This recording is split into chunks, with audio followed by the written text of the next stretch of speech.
Hi everyone, welcome back to my YouTube channel Cute Wangs and Explainer। I know कि मैं 2 दिन तक video नहीं ला पाई थी।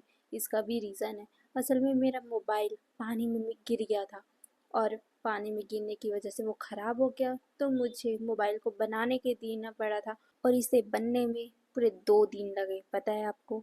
और जब मैं इसे लाई तो मुझे पता चला कि मैंने जितने भी वीडियो रिकॉर्ड किए थे वो सब खाली हो गए हैं। तो मैं वीडियो रिकॉर्डिंग जितना भी की थी वो सब डिलीट हो गया, तो मैं कोई भी वीडियो अपलोड नहीं कर पाई। तो मैंने फिर से इसे रिकॉर्डिंग करना स्टार्ट किया है और इसीलिए इतना टाइम लग गया। और मैं आज इसे फाइनली अपलोड करी। मैं कोशिश तो करूँगी कि मैं इसे लॉन्ग बना सकूँ, बट जितना हो सके मैं बनाऊँगी। ओके, तो चलो ज़्यादा बकवास ना करते हुए सीधा हम कहानी पे आते हैं। सभी लोग बहुत ज़्यादा खुश थे क्योंकि वो सब एक कदम आगे बढ़ चुके हैं पोर्टल के। वो सभी इलिंग पेट्रियार्क के बहुत ज़्यादा शुक्रगुजार थे। इलिंग पेट्रियार्क के लिए वो शुक्रगुजार के साथ बहुत ज़्यादा शौक भी थे, क्योंकि वो लोग सरप्राइज थे। इतने महान महान योद्धा कुछ भी नहीं कर पा रहे हैं। वो बहुत मुश्किलों से हरा रहे हैं, बहुत मुश्किलों से आगे बढ़ रहे हैं, बट फिर भी वो डीमन कम होने का नाम नहीं ले रहे।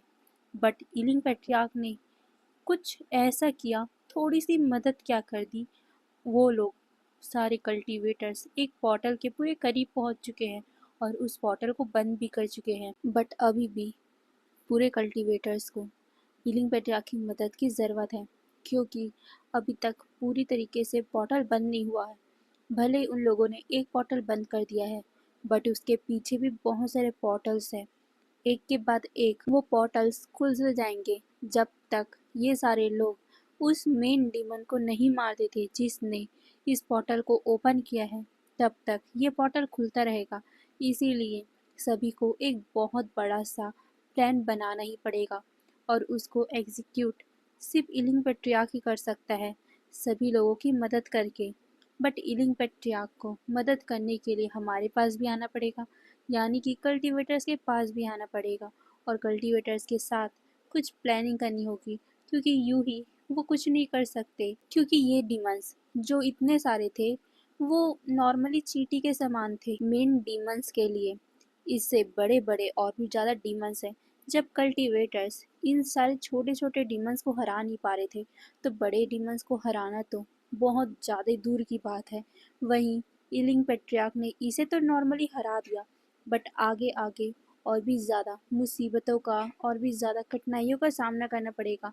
इसीलिए उनको प्लानिंग करनी ही पड़ेगी। वहीं वांग जी भी इलिंग पेट्रियार्क की इस छोटी सी मदद के कारण बहुत ज़्यादा खुश हुआ था, क्योंकि उसने भी देख लिया है कि इलिंग पेट्रियार्क कैसे डीमंस को एक जगह रोक सकता है, यानी कि ये अपने पावर को कंट्रोल करना बहुत अच्छे से जानता है और ये लोगों को मैनिपुलेट भी कर सकता है। ये बात तो वांग जी बहुत अच्छे से समझ चुका है। इस इंसान के अंदर बहुत ज़्यादा पावर है, ये तो वांग जी जानता है। बट इतना पावर होने के बाद भी इलिंग पेट्रियार्क एक छोटे से गांव में रहता है। इस बात से वांग जी और भी ज़्यादा आश्चर्य में है। आखिर इतना ज़्यादा पावरफुल इंसान है भी तो वो क्यों अकेले रहता है। अगर वो इतना पावरफुल है तो वो सबके साथ मिलकर रहे, अपना क्लैन बना सकता है वो, बट फिर भी वो सबसे दूर रह रहा है। इस बात से वांग जी इलिंग पेट्रियार्क को बहुत ज़्यादा प्रेस करने लग गया था। वो बहुत ज़्यादा इम्प्रेस हो गया था इलिंग पेट्रियार्क से। अब सभी लोगों ने इलिंग पेट्रियार्क के लिए बहुत ज़्यादा ही तोहफे इलिंग गांव में भिजवाना स्टार्ट कर दिए थे। अभी सारे का सारा सामान विंग के सामने रखा हुआ है। विंग सभी सामानों को देख रहा है। उसमें बहुत सारे खाने के सामान हैं, बहुत सारे ज़रूरतों के सामान हैं जो रेगुलर ज़िंदगी में काम आते हैं, और बहुत सारे कपड़े भी हैं, क्योंकि ये गांव बहुत ज़्यादा छोटा सा है, नॉर्मल सा है।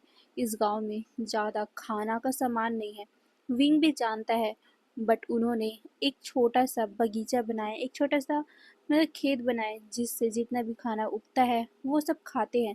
वहाँ ज़्यादा लोग नहीं रहते, नॉर्मली कुछ लोग ही रहते हैं और उस कुछ लोगों के लिए भी खाना पर्याप्त है। बट ये सारा खाना देखकर सभी लोग बहुत ज़्यादा खुश हो गए थे। वही इलिंग पेट्रियार्क पहले तो मना करना चाहता था, बट इतने सारे खाने को देखकर उसने मना किया नहीं, क्योंकि अगर लोग उसे दे रहे हैं तो ठीक है, वो ऐसे भीख में तो नहीं दे रहे। विंग ने उनकी मदद की है, जिसके कारण दे रहे हैं। विंग इसी कारण लिया है, नहीं तो वो किसी से भीख नहीं लेने वाला है। और वैसे भी विंग जानता है कि उसके क्लैन के, जो उसके गांव के लोग हैं, उनको खाने के लिए इतना कुछ कभी नसीब नहीं हो सकता। बच्चे, बूढ़े, सभी लोग हैं यहाँ, और उन सभी को पोषक भरी तत्व मिलना ही चाहिए। विंग ने बहुत सारी चीज़ें उगाई हैं यहाँ, जिससे लोग अभी ज़िंदा है। बट ज़िंदा होने के साथ साथ उनकी ज़रूरतें भी होती है, जो विंग कभी उनकी पूरी नहीं कर पा रहा था। उनकी ज़रूरतें पूरी करने के लिए पैसों की ज़रूरत होती है, और इन सारे क्लैन वालों ने उसे पैसे दिए हैं, तो वो मना नहीं करता। बट विंग ने कुछ भी अपने लिए नहीं रखा था। सभी सामान उसने सभी लोगों को बाँट दिया था। सभी लोग बहुत ज़्यादा खुश हो गए थे, क्योंकि उन लोगों के पास इतना अच्छा-अच्छा कपड़ा, इतना अच्छा-अच्छा खाने का, इतना ज़रूरतों का सामान नहीं था। बट वो नॉर्मली था, छोटा-मोटा था, बट ये सभी बहुत ज़्यादा है। वो सारे बहुत ज़्यादा खुश थे, और ईलिंग पैट्रियार्क को बहुत ज़्यादा ही प्रेज़ कर रहे थे, बहुत ज़्यादा ही खुशियों से उसकी तारीफ़ें कर रहे थे। विंग कहता है, आप लोग मेरी तारीफ़ें मत कीजिए, ये मेरे तरफ से नहीं है, ये बाकी क्लैन वालों की तरफ से है। ये सुनकर बाकी लोग कहते हैं, बट आपने हमारी मदद की है, अगर आप नहीं होते तो हम तो अभी ज़िंदा भी नहीं होते, और वैसे भी आपके ही कारण है जो बाकी क्लैन के लोग हम पे ध्यान दे रहे हैं। आप नहीं होते तो उनको तो कोई फ़र्क भी नहीं पड़ता, हम जी भी रहे हैं या नहीं। उनके लिए तो हमारा अस्तित्व ही नहीं था, बट आपके कारण है। आपके कारण जो हम इस बेजान सी जंगलों में इतने अच्छे से रह रहे हैं, यहाँ हम खेती कर पा रहे हैं, सिर्फ आपके कारण। हम अपनी ज़रूरतें पूरी कर पा रहे हैं, सिर्फ आपके कारण। ये बोलते हुए सभी लोग विंग के सामने घुटनों पे बैठे हुए थे।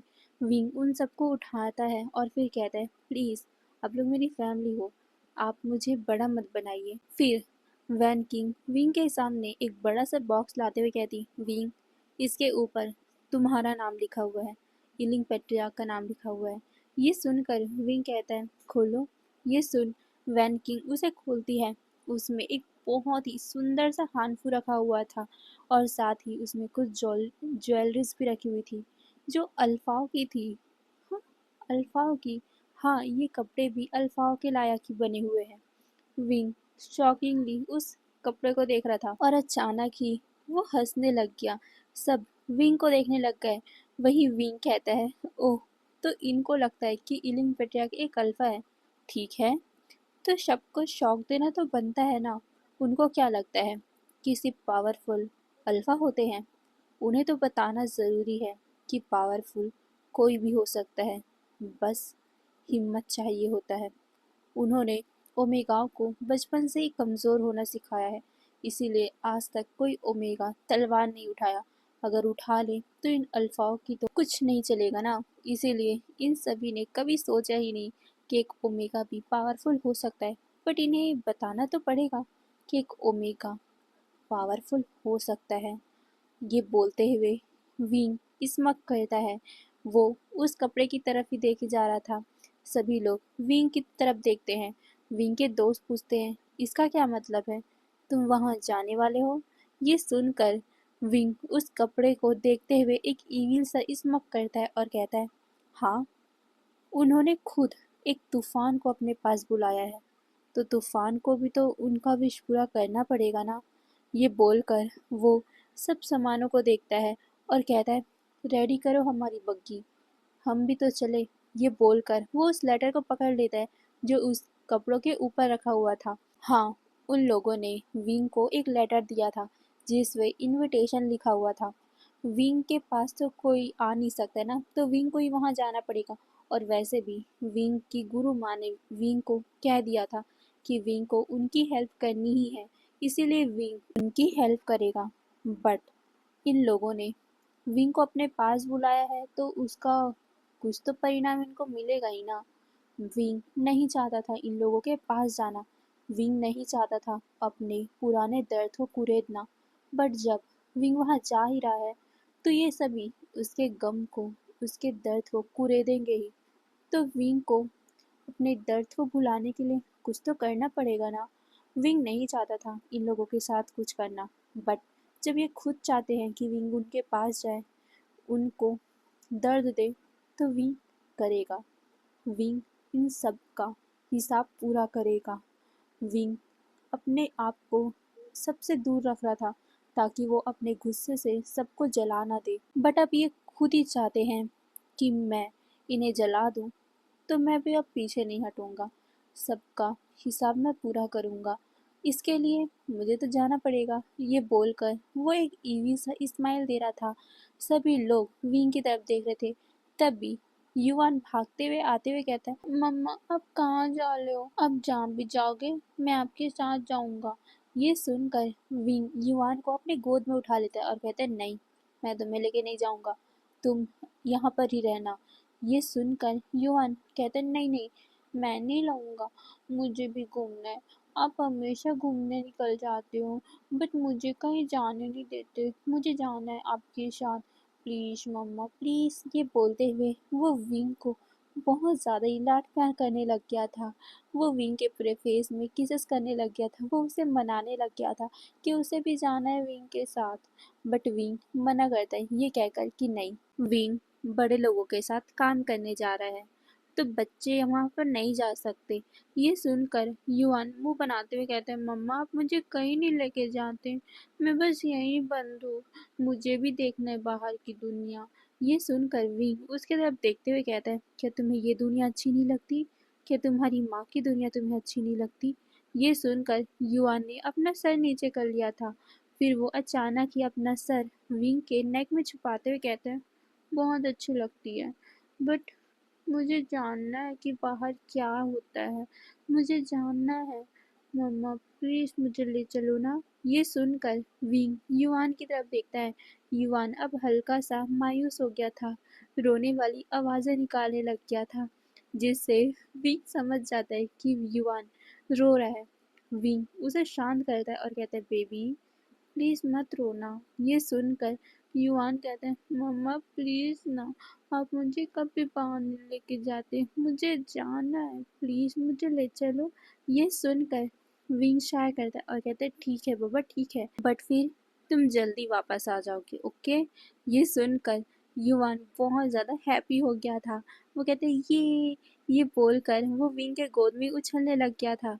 विंग अपना सर चेक करता है, ये लड़का सच में नौटंकी है, कहाँ से सीखा इसने नौटंकी करना? विंग यही सोचते हुए युवान को देखे जा रहा था। वही युवान बहुत ज़्यादा खुश होकर विंग के गोद से उतरता है और नाचने लग गया था। वो अपने दोस्तों के साथ उछल कूद करने लग गया था। विंग मुस्कुराता है। तभी विंग के सारे दोस्त विंग के पास आते हैं और कहते हैं, विंग क्या सच में तुम जाना चाहते हो? ये सुनकर विंग अब सीरियस हो जाता है और कहता है, गुरु माँ ने मुझे ये करने को कहा है, अगर वो नहीं कहती तो मैं कभी भी उस जगह पे वापस नहीं जाता, बट मुझे करना ही पड़ेगा। ये बोलकर वो सबको देखता है। तभी वहाँ एक अल्फा आता है। वो कहता है, मैं भी तुम्हारे साथ चलूँगा। ये सुनकर विंग कहता है, नहीं,